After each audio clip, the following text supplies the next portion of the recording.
In the last movie, we discussed relative positioning. As I explained, relative positioning is an element that is offset in relation to where it was within the normal flow of the document. I've got the document open here where we are in the normal flow and there are no current offsets, so that I can demonstrate to you absolute positioning and how different it is from relative positioning. Let us sashay on over to Dreamweaver. And we're going to go ahead and drop in a style here for the image element. And you'll see that I've positioned it using the position property with a value of absolute. And I've offset it to the left 100 pixels and from the top 200 pixels.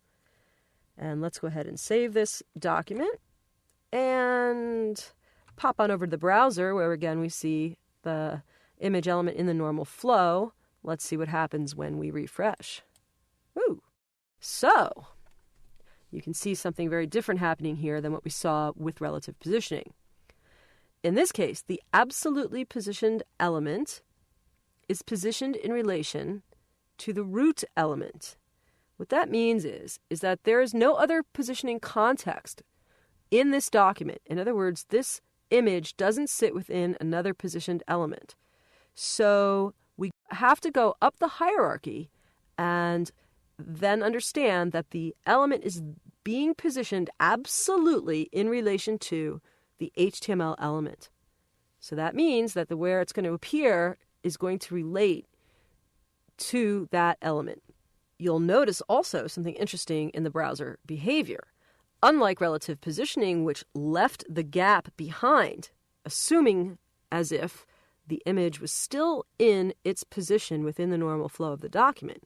In this case, the absolutely positioned element is pulled out of the normal flow, positioned in relation to any positioning context, and if no positioning context exists, in relation to the HTML element, root element. And notice how all of the text has just pulled right on up as if that image wasn't there anymore. So the behavior in this case is the browser interprets absolute positioning as meaning that the element is taken out of that flow, it's positioned, it's plopped down wherever we say it should go, but everything else pulls up into the normal flow, and the rest of the document acts as if it is normal, while that absolutely positioned element is sitting where we put it.